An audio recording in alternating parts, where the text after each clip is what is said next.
एक प्यारी सी 20 साल की लड़की नंदिनी वह 5 बहनों और 2 भाइयों में सबसे छोटी थी। विश्वकर्मा बिरादरी की नंदिनी का घर गांव के गरीब परिवारों में आता था। कच्ची दीवारें और धान के पुआल से बने छप्पर वाला घर। नंदिनी पढ़ाई में तेज थी। उसे मेधावी छात्रा के रूप में कक्षा 12 पास करने के बाद लैपटॉप उपहार में दिया गया था। नंदिनी के घर के सामने ही एक मंदिर बना था।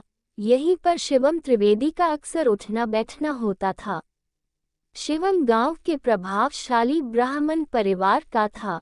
वह घंटों तक यही अपना समय गुजारता रहता था। शिवम नंदिनी के घर परिवार की मदद भी करता रहता था। इस मदद की एक बड़ी वजह नंदिनी थी, जिसे वह मन ही मन पसंद करने लगा था। ये बात शिवम के परिवार के लोगों को पसंद नहीं थी। जैसे जैसे गांव में शिवम और नंदिनी की दोस्ती आगे बढ़ रही थी, शिवम के परिजन उसका विरोध करने लगे थे। एक दिन की बात है, शिवम और नंदिनी मंदिर पर बैठकर बातें कर रहे थे। ये बात शिवम की मां को पता चली तो वह अपने छोटे बेटे शुभम के साथ वहां आई और लड़की को बुरा भला कहना शुरू कर दिया। शिवम के घर वालों ने जब नंदिनी को भला बुरा कहना शुरू किया तो नंदिनी ने भी उन्हें इसी तरह जवाब दिया। ये बात शिवम के भाई शुभम को बुरी लगी। उसने नंदिनी के साथ झगड़ा शुरू कर दिया। झगड़े के दौरान शिवम पूरी तरह चुप रहा। झगड़े के बाद शिवम के घर वालों ने उसे नंदिनी से दूर रहने की सलाह दी। शिवम ने भी घर वालों की बात मानते हुए नंदिनी से बात करनी बंद कर दी। कुछ दिन शिवम नंदिनी से दूर रहा भी, लेकिन ये दूरी ज्यादा समय तक बनी नहीं रह पाई।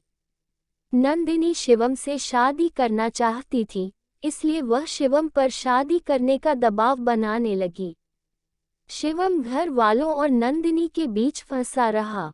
आखिर नंदिनी के दबाव में नोटरी शपथपत्र के जरिए शिवम त्रिवेदी ने नंदिनी से शादी कर ली। दोनों ने शादी तो कर ली, लेकिन अब उनके सामने समस्या ये थी कि गांव और घर के लोगों को अपनी शादी की बात कैसे बताएं। शादी के बाद दोनों अपने गांव से दूर शहर में रहने लगे। जब घर वालों को पता चला तो शहर पहुंचकर उन्होंने शिवम को समझाया। शिवम घर वालों के दबाव में आ गया। इसके बाद वह शादी से मुकरने लगा।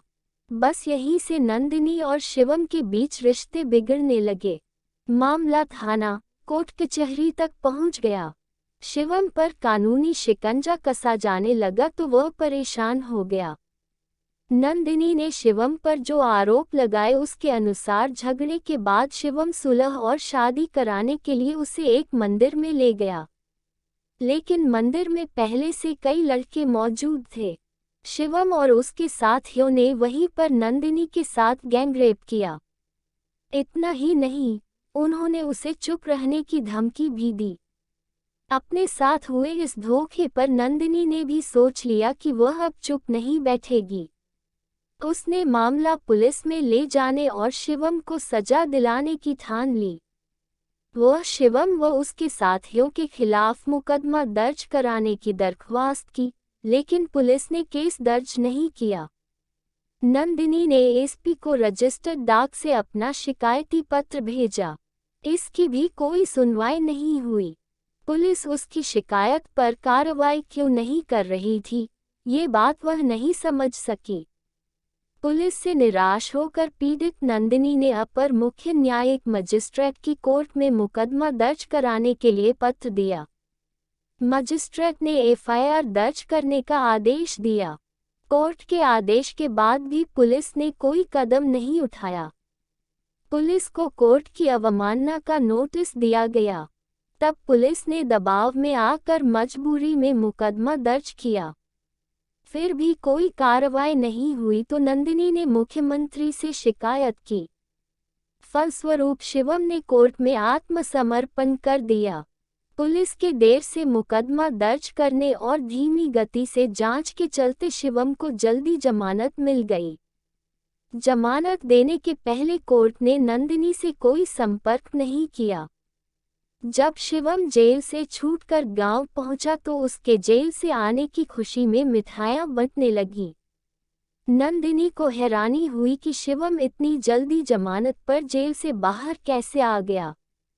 उसने अपने परिवार से यह बात बताई और कहा कि कल वह जाकर अपने वकील से मिलकर पता करेगी कि यह कैसे हो गया है। वहीं जाने के लिए नंदिनी को सुबह 5 बजे से जाने वाली ट्रेन पकड़नी थी। ये बात शिवम को पता चल गई और नंदिनी को रास्ते से हटाने के लिए तैयार था।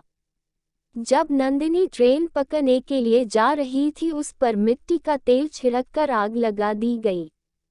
नंदिनी खुद को बचाने के लिए मदद के लिए दौड़ रही थी। जली हालत में खुद को बचाने के लिए नंदिनी दौड़ी तो आग और भड़क गई। उसके कपड़े जलकर उसके जिस्म से चिपक गए थे। रास्ते में एक जगह कुछ लोग दिखे तो नंदिनी वहीं गिर पड़ी। नंदिनी के कहने पर रास्ते में मिले लोगों ने 112 को फोन करके जानकारी दी। बुरी तरह जली नंदिनी ने वहां पहुंची पुलिस को और बाद में प्रशासन को बताया कि उसके ऊपर मिट्टी का तेल डालकर जलाने वाले शिवम और उसके साथी थे।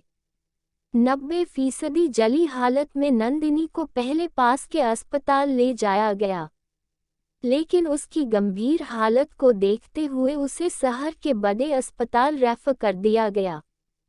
3 दिन जिंदगी और मौत के बीच संघर्ष करने के बाद आखिर नंदिनी ने दम तोड़ दिया। पूरे इलाज के दौरान नंदिनी की बहन और मां साथ रहीं। उन्होंने उसे तिल-तिल कर मरते देखा। नंदिनी के पिता को दुख है कि घटना के दिन वह उसे स्टेशन तक छोड़ने नहीं गए। नंदिनी खुद अपनी लड़ाई लड़ रही थी, इसलिए वह बेटी के साथ नहीं गए थे। इसके पहले वह उसे स्टेशन तक छोड़ने जाते थे।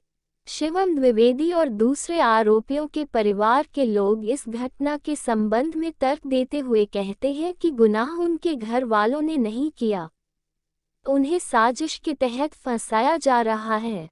परिवार के लोग कहते हैं कि नंदिनी को जलाने की घटना जिस समय की है, उस समय उनके लड़के घरों में सो रहे थे। पुलिस ने उनको सोते समय घर से पकड़ा है। अगर उन्होंने अपराध किया होता तो आराम से घर में नहीं सो रहे होते।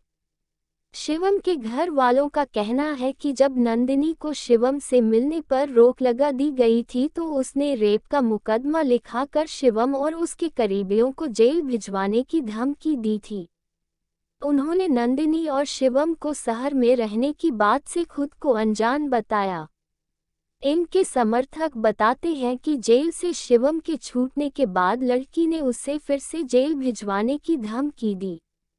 इसके बाद खुद ही मिट्टी का तेल डालकर खुद को जलाया। लड़की के भाई का कहना है कि उसकी बहन पढ़ लिख कर परिवार की मदद करना चाहती थी। शिवम के संपर्क में आकर उसे इस स्थिति का सामना करना पड़ा। कानून मानता है कि मरते समय दिया बयान सत्य माना जाता है। सवाल यह उठता है कि नंदिनी जली अवस्था में निर्दोषों को क्यों फंसाएगी। उस समय तक नंदिनी यह समझ चुकी थी कि उसकी मौत तय है। वह सबसे पहले अपने साथ हुई घटना की गवाही देना चाहती थी, जिसकी वजह से उसने पुलिस और प्रशासन को बयान दिया।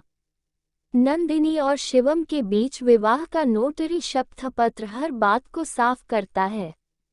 नंदिनी के परिजन पुलिस पर आरोप लगाते हुए कहते हैं कि पुलिस ने किसी हालत में उनकी मदद नहीं की।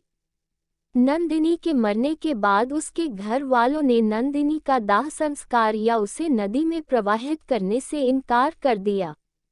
उन्होंने प्रशासन से कहा कि एक बार जल चुकी नंदिनी का दोबारा दाह संस्कार नहीं करेंगे।